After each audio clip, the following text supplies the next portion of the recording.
ये उन लोगों में से थे जिनका नाम सुन के लोग खुशी होते थे कि चलो यार आज उनसे मुलाकात होगी या आज उनके साथ फ़्लाइट होगी। बाद में जब डिस्कशन वगैरह भी हम करते थे तो उनको हमेशा अच्छे नामों में याद किया गया। अस्सलाम वालेकुम नाज़रीन, मैं हूं आपकी मेज़बान अरूसा खान और आप देख रहे हैं डेली पाकिस्तान। हादसा पेश आया कराची में और बड़ा ही अफसोसनाक हादसा है। और इस हादसे में जहां बहुत से लोगों ने अपनी जानें गंवाई, वहीं जहाज़ उड़ाने वाले कैप्टन सजाद गुल भी उन शहीदों में शामिल थे। कैप्टन सजाद गुल अपनी निजी ज़िंदगी में कैसे थे, उनका बिहेवियर अपने साथियों के साथ, अपने दोस्तों के साथ, अपने कोलीग्स के साथ कैसा था और उनको कितना अरसा हो गया था ये काम करते हुए और कितना एक्सपीरियंस था उनका, ये सब हम जानेंगे। मेरे साथ इस वक्त मौजूद है फर्स्ट ऑफिसर जहांज़ेब खानज़ादा। इन्होंने 10 साल PIA में काम किया है और अब ये बोइंग 777 उड़ा रहे हैं। कैप्टन सजाद गुल के बहुत अच्छे दोस्त भी हैं, बहुत अच्छे कोलीग्स भी रहे हैं और हम इनसे जानते हैं कि इन्होंने कितना अरसा उनके साथ काम किया और उनको कैसा पाया। सबसे पहले तो अफसोस हमें कि कैप्टन सजाद गुल अब हम में नहीं रहे और आप उनके करीबी दोस्तों में से और करीबी कोलीग्स में से थे,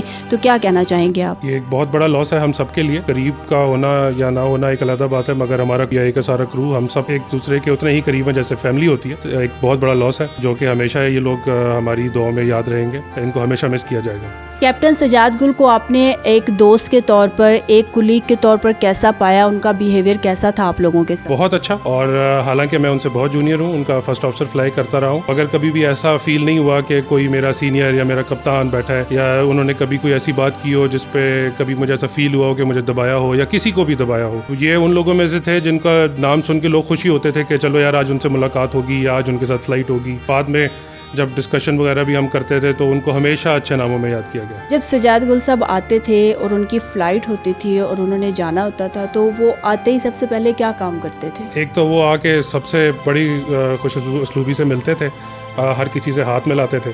और एक उनकी प्रायोरिटी होती थी जो कि मैंने हमेशा नोट की है कि जब नमाज का टाइम होता था तो वो सब काम छोड़ के सबसे पहले नमाज़ पढ़ने जाते थे और उसके बाद फिर फ़्लाइट प्लान चेक करना और काम आगे चलता था। तो ये उन चंद चीज़ों में से है। और एक चीज़ जो कि मैं देखा था, जहाज़ में पंसूरा उनके बैग में हमेशा होता था और उसको वो जब भी उनको फ्री टाइम मिलता था वो ज़रूर पढ़ते थे। बाकी के जो स्टाफ थे, एयर होस्टेस थी या उनका जो को पायलट होता था, उनके साथ उनका बिहेवियर कैसा था? बिल्कुल ऐसे लगता था जैसे कि बड़ा भाई आ गया है या एक लीडर ऐसा आ गया जो कि हमें पता होता था कि यार कुछ भी मसला होगा तो हमारे पीछे सजाद गुल साहब खड़े हैं। कभी भी ऐसी फीलिंग नहीं आई कि हम उनसे डरे हों या कोई भी हमें कोई दबदबा सा फील हुआ हो, बिल्कुल भी नहीं। कैप्टन सजाद गुल ने कब ज्वाइन किया एज अ पायलट और कितना अरसा वो PIA में रहे और क्या उन्होंने PIA के अलावा भी कोई फ़्लाइट्स फ्लाई की थी? उन्होंने 90s में ज्वाइन किया है जहाँ तक मेरी इतलात है, और उससे पहले वो जनरल एविएशन में भी फ्लाई कर चुके हैं कुछ जगहों पे और तकरीबन PIA में उनको मोरलेस 25 साल हो गए थे और उनका एक्सपीरियंस 17,000 घंटे है तकरीबन। और उन्होंने PIA के सभी जहाज़ उड़ाए हैं एज़ फर्स्ट ऑफिसर और ATR और 320 भी एज़ कमांड। तो एक्सपीरियंस के ऊपर तो उनकी कोई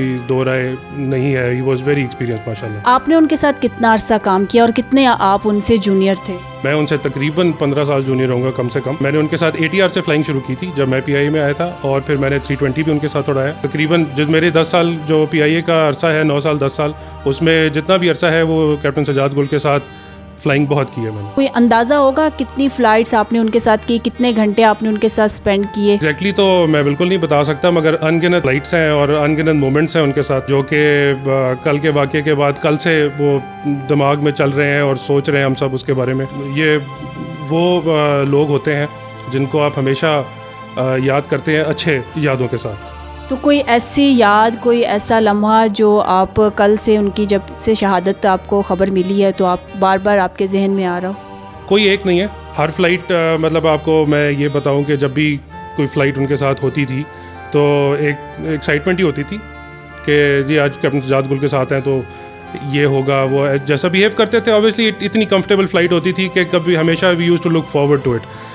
कभी भी ऐसी फीलिंग नहीं आई। आखिरी दफ़ा कब मुलाकात हुई थी आपकी और बात कब हुई थी और क्या बात में उन्होंने क्या आपसे कहा था? मुलाकात को तो शायद 3-4 महीने हो गए होंगे, मगर ये कि मेरी उनसे आखिरी मुलाकात कराची में हुई थी जो मुझे याद है। मेरी ट्रेनिंग चल रही थी और वो अपनी एक ट्रेनिंग के लिए आए हुए थे। कोई ऐसी ख़ास बात नहीं, जो भी हंसी मजाक नॉर्मल होता है और हम सब एक दूसरे के साथ जैसे गुफ्तगू होती है बहुत ही हल्के अंदाज में एज़ यूजुअल।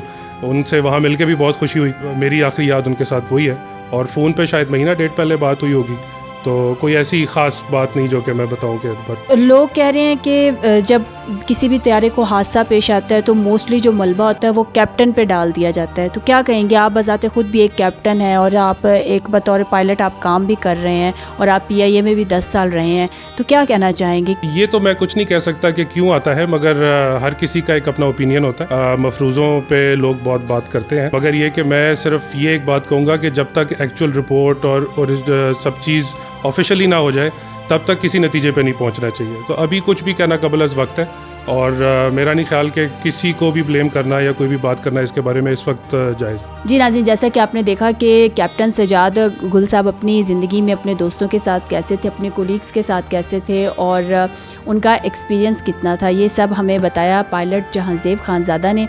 इसी के साथ अपनी मेज़बान अरूसा खान को इजाज़त दीजिए। देखते रहिए डेली पाकिस्तान। अल्लाह हाफ़िज़।